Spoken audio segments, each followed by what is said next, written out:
sacred harmony, where the soul finds its voice and the heart begins to heal. Tonight's guest, Samantha Kane, is a holistic life coach and conscious guide helping people reconnect with the most overlooked versions of themselves, their inner child. Through somatic healing and spiritual embodiment, she empowers others to reparent old wounds and reclaim a deeper, more authentic freedom. If you have ever wished you could go back and speak gently to that child you were once, this is your moment. Welcome to the show, Samantha. It's an honor to have you. Oh, thank you so much. I'm very happy to be here. Mhm. So, Samantha, you have shared a moving story about singing a song as a child and hearing it again years later. What shifted for you emotionally in that full circle moment? Well, I have a great story if it's okay to share with you. I when I was young, I'd say I was probably about 12 or 13. I had this singing audition and I had a song planned out. It was Stevie Wonder. The song was Overjoyed. And I was so nervous in the audition that I botched the song and I just truly didn't showcase my voice. I was so disappointed. I rehearsed it thoroughly. I totally knew the song and I actually really could sing it pretty well at the time. So it's interesting because that song has always sparked a memory of that time so many years ago, decades ago. Not necessarily tremendously like a horrendous trigger, but more of, I'd say, a gentle nudge of me in my youth and the vision of me performing unsuccessfully, yet knowing I tried my best, even though my nerves ruined it. And recently, I had a full circle moment with this song. I was driving in some beautiful countryside with my family, and we had music on in the car, and I was really in an epically joyous moment driving along with the sight of this beautiful land, being with my loved ones, and I was happily singing my heart out song after song. And then the Stevie Wonder song Overjoyed came on.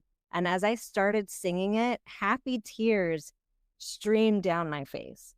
And I was so elated in this passage of time with what my eyes were looking at, this like magnificent view where I was on vacation in the countryside, who I was with, what I was doing, how I was feeling, that it all hit me how far I've come in my life.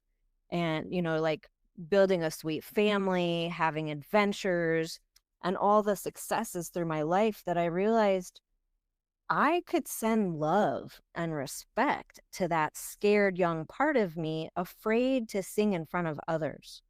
And now I'm easily singing out loud in this moment, no nerves, totally free.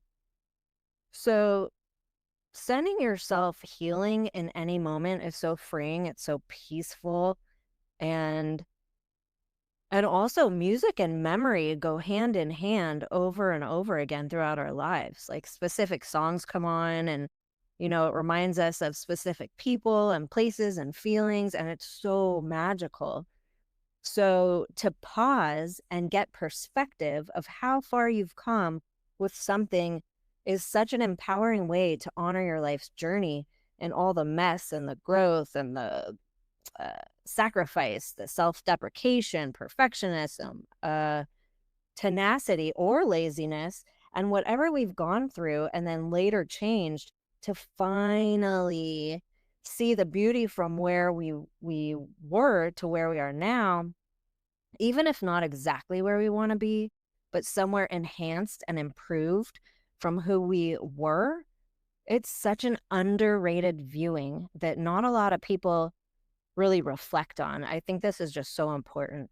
And it's in these moments that we connect deeper within and release what was held on to maybe too tightly. And now we send peace, and our bodies feel that, and our minds feel more relaxed. And it's probably, well, most definitely a weight lifted when we give more positive meaning to an old experience or feeling that maybe wasn't so great, we alchemize it, we ascend, and we actually transcend from that moment. I think it's just such a beautiful thing. And I'm so glad I had this moment. It was about a month ago. Um, and we don't listen enough to those reflections. I think it's about having a moment to pay attention to those full circle moments because we all have them. And sometimes we just don't even notice. Sometimes they're so small, they're not necessarily all profound like this was, but this one was big. And I really am happy that I was able to send love and healing to a part of me from my youth. Mm-hmm. That's amazing. Thank you. And how did it reveal something deeper about your inner child? Well, it it ignited in me something where I could like visualize myself. I could feel what it felt like to be a younger child. Well, not a younger child, but as a child, we most of us tend to be so insecure and over judgmental with ourselves. We have so much shame and guilt. It's a very, very, very confusing time because we're teeter tottering between learning boundaries of, what we're supposed to be doing from authoritative figures like our educational people in our lives, our families, and then sooner or later we hit up employment, and then we have other authoritative figures, and we're kind of just meandering and navigating through our existence with all these feelings that we don't really know what to do with.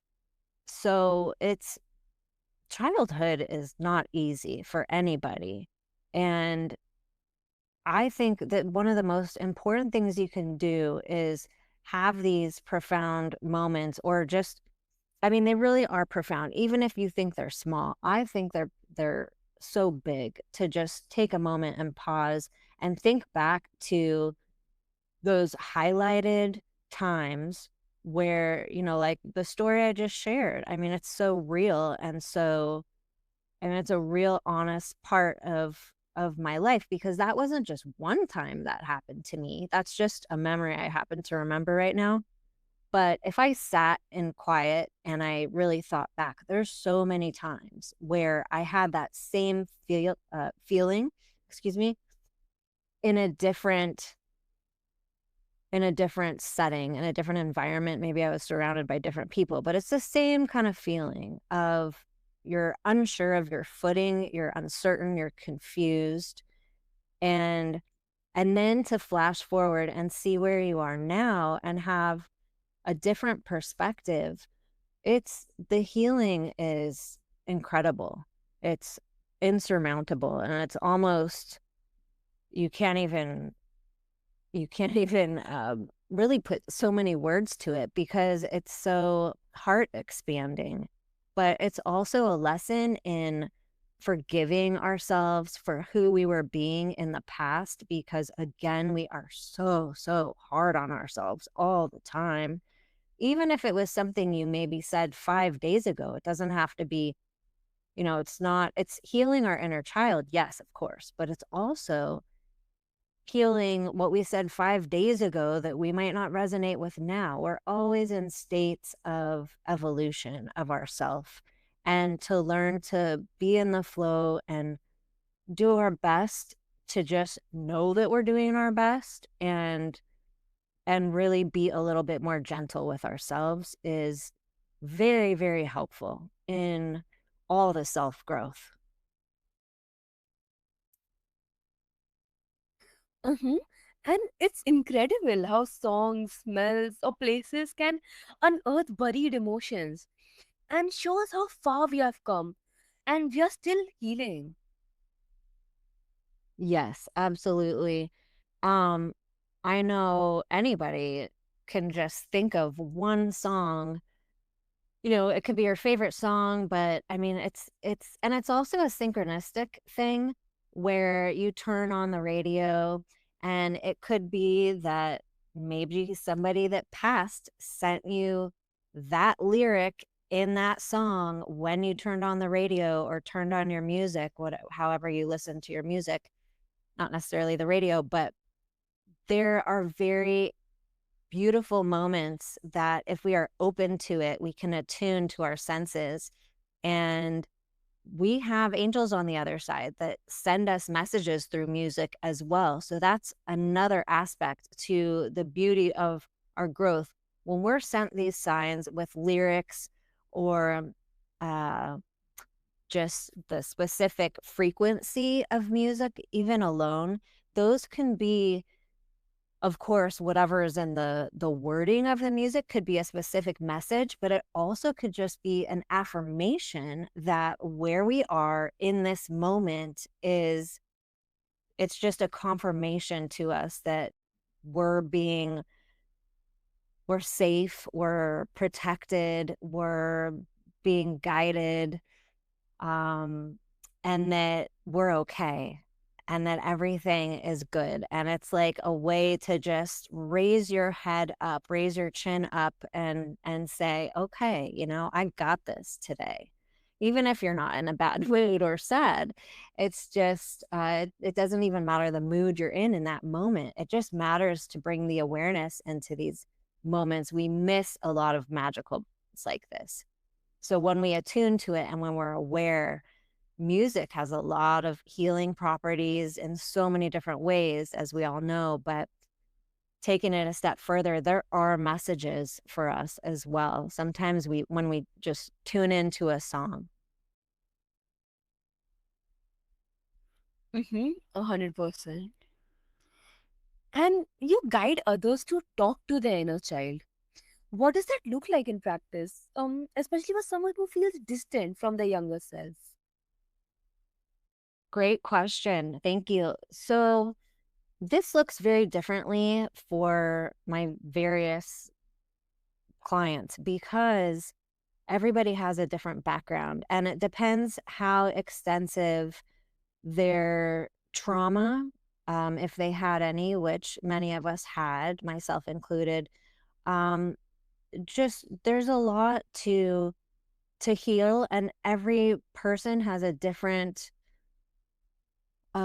grasp of how they learn best. And so even though I do have a signature program that I use in my life coaching, I also make sure that whatever I offer as guidance and as practical tools for them to use, practice, implement, and integrate into their life, I make sure that it's something they're going to resonate with personally. But in general, what I've done is I've had some of my clients write a letter to their inner child, to a specific moment in time, to even like a specific age, to a specific event. Um, Write a letter and burn it. I or write a letter and to someone else that has hurt them and not give it to them. Um, but there's so many different aspects and different tools that I offer to my clients, but writing a letter is probably one of the highest helpful tools because it actually lets you pause and feel into that moment. And after you're done, it's like you can relinquish the feeling. It's like a release. It's like a let go. But there's a lot of other stuff I won't get into details, but that's just one of them that I'll share here. Mm-hmm. Right. Is there a specific phrase or ritual you find especially powerful in this process? I'm sorry, can you say it one more time? Yeah, is there a specific phrase or ritual you find especially powerful in this process? Oh, sure.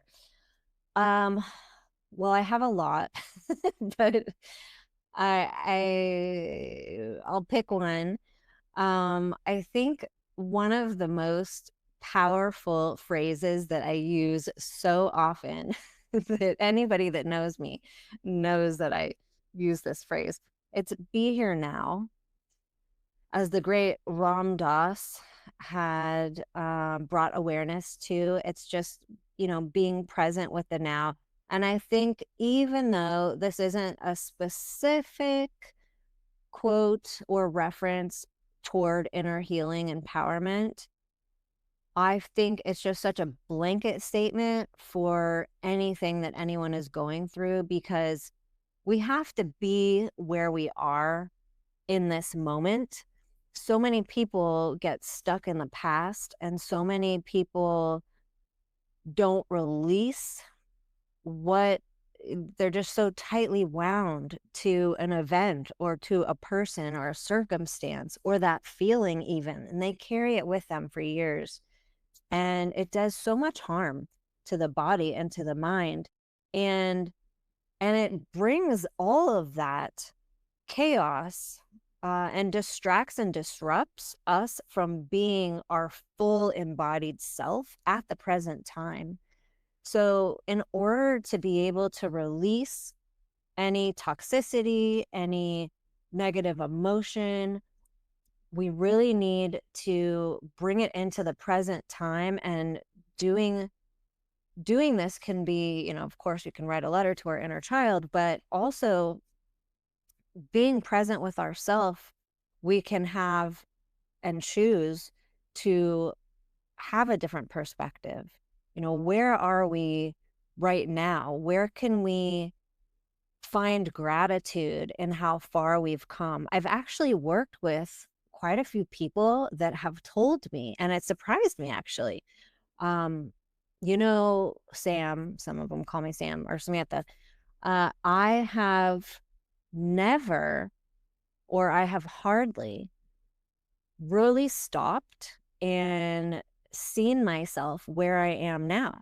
And they've thanked me for reminding them, because yeah, now that I think about it, quite a few of my clients have been like, I really just don't look at my successes where I am now. My head's down. I'm always just hustling and busy, and I just don't take that moment for myself. And the problem I have with that is that if you don't have any self reflection, then that tells me you're not having time for introspection and revelation. And reflection is simply just a process of seeing a moment and having the vision of it from a different point of view, right? Because now this happened then, and now you are who you are. But introspection is the moment where you actually bring it inside, and it's like deep reflection. It's an extension of yourself. Now that you're older, you're wiser, you've had growth, you've gone through an evolution of yourself. Now you can actually get a different perspective of it, and then you can integrate some type of realistic point of view and alchemize it and heal that. It's so important to go through that whole process. That's really where the healing is. It's in the reflection, introspection, and then alchemizing it. So instead of leaving something in the past where maybe you think about it, that's kind of the reflection part, right? But it's like looking in a lake and you see the ripples of water and you're seeing it, but when you don't pair a consciousness around it, you just have a vision, you can see it, you can remember that moment in time. If you don't pair the vision of it with, oh, I see who I was being in that moment, but I'm not her anymore or him. And you send that moment in time love. It's okay to be not the best of ourselves in all these moments. As I said, even like 5 days ago, we're constantly growing, where there's never perfection. It's never about perfectionism. It's about progress and allowing ourselves to have some grace through the growth. Yeah, and that image of speaking to ourselves with kindness, especially the parts we used to hide, feels deeply restorative. Yes, absolutely. And we do hide so much from ourselves. And that's why that I mentioned just the timeline of years, how we run with these emotions and we carry this baggage around and we wonder why we are diagnosed with illness. Or some of us, some people I know don't even go to doctors and they could be sick with something, or they wonder why they have poor gut health or always have headaches or have some kind of very loud ailment. It's something is speaking to us that we haven't healed.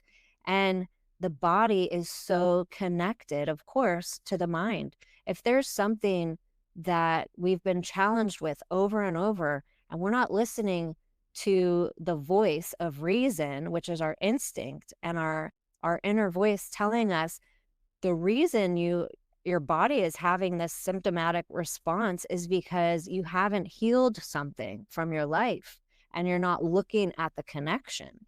And then all of a sudden someone goes to a doctor and they're diagnosed and they're, a later stage of something and they're shocked. Well, how can this happen? Why me? And honestly, it's because we haven't healed. We haven't healed from our past. We think we have. This is a big one. We think we've healed enough. This is a hard, cold truth, but we think we've healed enough and we haven't. We haven't done enough work. We've visited things, but we don't do enough. This is something I come to an intersection with my clients a lot, and even myself in my own healing, of course, which is a big reverence in why I'm able to relate to my clients because I've been through it. When you come to an intersection of you don't have enough consistency, maybe the determination is there, but when you don't have the consistency with what you're supposed to do with your healing and you think you've done enough, um, most of the time, honestly, it's not enough. We haven't done enough. There's more to do.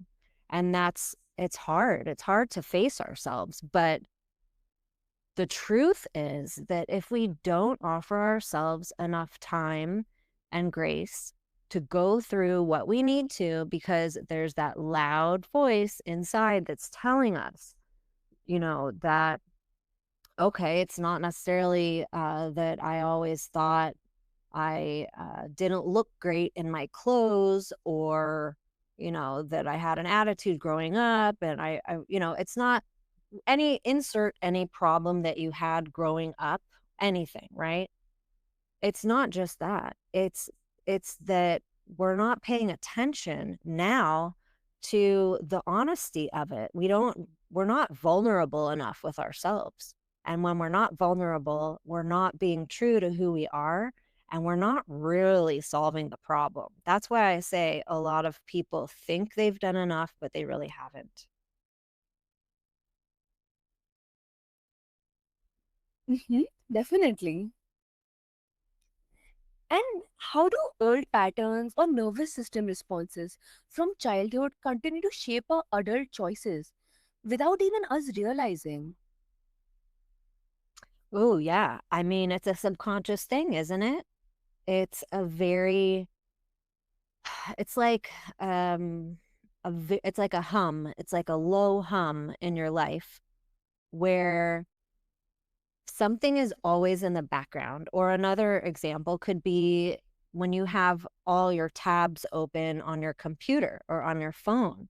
You have, like, let's say you have numerous tabs open. It's like a tab is always open in the background of your life where there's this healing that's being poked and you're not listening enough.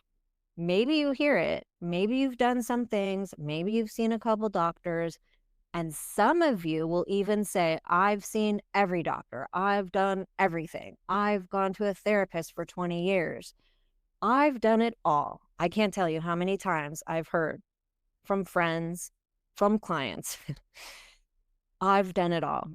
And what happens is that is such a closed way of belief. We have to pay attention to where our beliefs are, because if you still have the problem, and it doesn't matter if it's been 6 months, 6 years, 60 years, if the problem is still there, if the symptoms are still present, even though you say you've done everything, then you haven't had an answer yet.